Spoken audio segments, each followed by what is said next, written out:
Ice Cube! Yo, what's up? Man, we are so excited to be talking with you. How you been, man?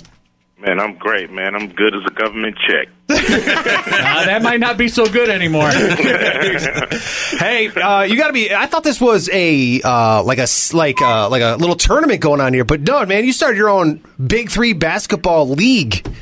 Yeah, this is a league. Dude, It's not a tourney, which is great. You know what I mean? Because it's big time, and we coming to Vegas. We're gonna be in Vegas all weekend, man. Yeah, that's what's happening. Let's see here. I got Planet Hollywood on Sunday, and you're encouraging public to attend. So go down there and watch people get drafted for the league.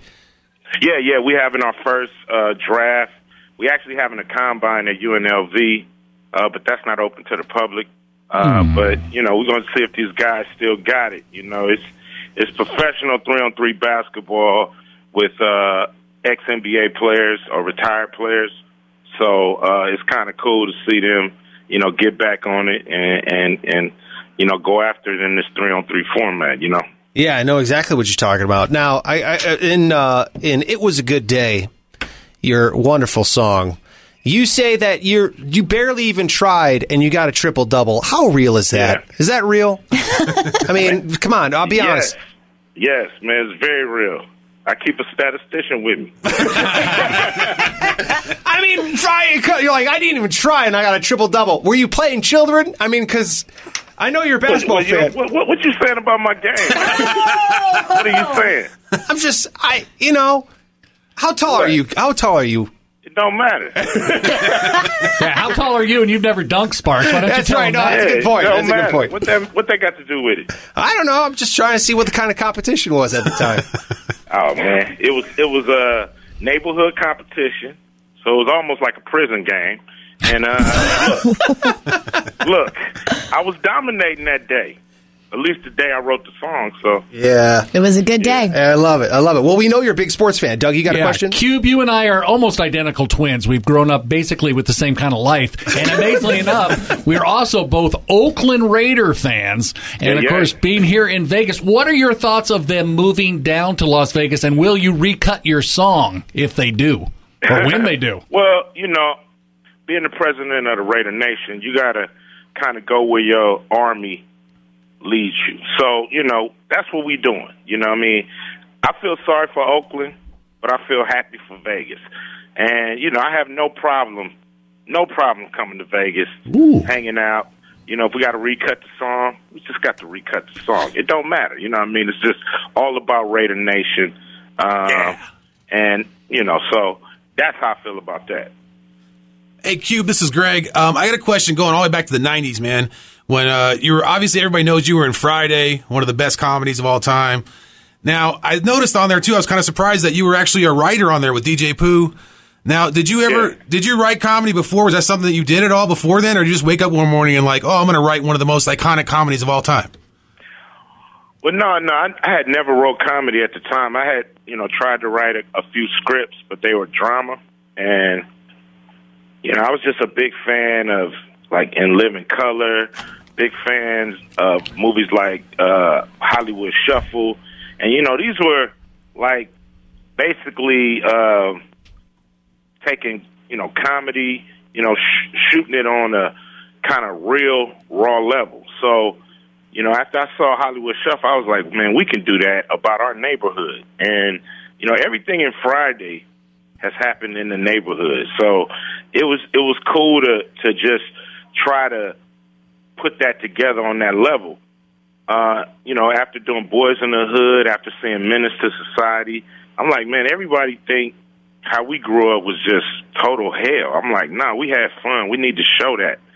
So Friday is just showing how much fun we had in the neighborhood, even though there was a lot of crazy stuff going on.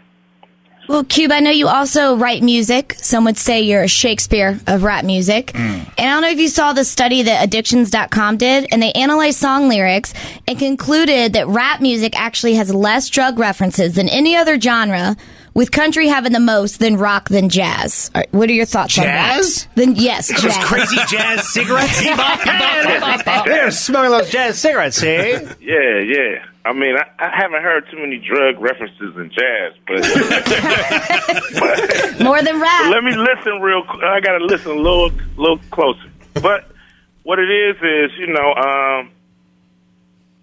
I don't know what that is because rappers are part of the society. So, I can't really put a finger on that. I'm not saying that, rappers are the cleanest musicians or entertainers out there, because we all know that's not true. But, I'm just saying, who knows why that's like that? I know when we first came out, it wasn't about no drugs. You know what I mean? It was like, we came out, it was a crack epidemic going wild. So we was against all that, as far as using and all that kind of stuff. Now, selling, that's another thing. But, we was definitely, we wasn't with, smoking no dope and doing all that kind of stuff at all. You're an entrepreneur and never get high on your own supply. Yeah. Well, we're on the Without phone. a doubt. We're on the phone with Ice Cube. He's going to be in town. Of course, you got the Big Three basketball league. It's actually going to be on Fox Sports. You signed a deal. Congrats there. He's got a draft going down. Planet Hollywood Sunday. He's looking for people to attend. I got to ask you this because your career has such and not many people have the kind of career that you have. You started in obviously rap writing. Then you've gone to movies, and you've even done family films. You kind of have this overarching career, which now you're going into basketball, which is cool. But what's the weirdest unsuspecting fan that's come up to you and be like, "Are you Ice Cube?" Like what? And you're like, "Oh my God, I had no idea. This would be one of my fans now." Or it's a trip. I've had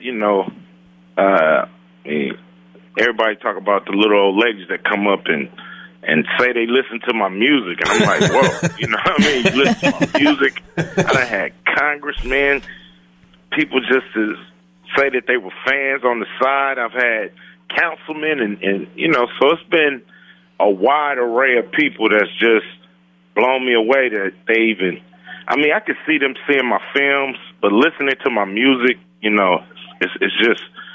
it's always a trip that when you have fans from 8 to 80 for real. That's crazy. Well, Q, we are a rock station, so we have to congratulate you in NWA's acknowledgement in the Rock and Roll Hall of Fame. Now, hold on. Someone in this room doesn't think that that's a fair assessment. That would be me. I must admit, and I'll say it to anybody's face, I don't think NWA should be in before Iron Maiden or Judas Priest. That's my biggest thing. It's the Rock and Roll Hall of Fame. I don't understand that corrupt system of putting people in, and I don't know if you understand corrupt systems or not, Ice Cube. I definitely understand corrupt systems. I think ultimately, we all rock and roll. If you really take the definition of it, if you just worried about this instrument and that instrument and this style and that style, I don't think it's a style. I think it's an essence, and I think we all have that essence that makes us rock and roll. So that's why I disagree with you, homeboy. Well, at least we got the Raiders to love each other. I totally agree, man. Go ahead, I agree also, Cube. And to be fair, Doug is actually older than the old ladies that come up to you and tell you they like your music, so that's what the problem is there. Right there. That is true. It's all good. We'll go to the Raider game and talk it out. You got a date. I love it, man. Well, we're excited. Hey, man, we're super excited that you're coming to town for Raiders games. We cannot wait for that, but we don't have to wait for you to come to town because you're already going to be here. All weekend, man. Big Three. Come to the Big Three draft. We at Planet Hollywood Sunday morning, 10 a.m. Now check this out. Everybody watching the NFL draft, but you don't even know who the hell getting drafted. You don't know those kids. Come down to the Big Three draft, and you'll know everybody.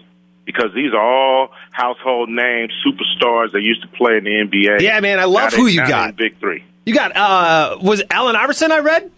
Allen Iverson, Chauncey Billups, Kenyon Martin. We got Steven Jackson. We got Ricky Davis. We got Mike Bibby, Rashard Lewis. The names go on. And our coaches, Dr. J. Come meet Dr. J. Wow. Awesome. Gervin. Awesome. Come on down. Meet Clyde Drexler. No, this right is amazing. There, Planet Hollywood, baby. Sunday morning, man. You gotta reserve your tickets, though, because tickets going fast. and it's free. Oh, see, this. How is does the best. one reserve tickets, Ice Cube? Go to big3.com, and it'll let you know how to reserve your tickets for to come through and check us out. 10 a.m. Sunday, Planet Hollywood, Big 3 draft. At least you'll know the players that's getting drafted. Well done. That's amazing.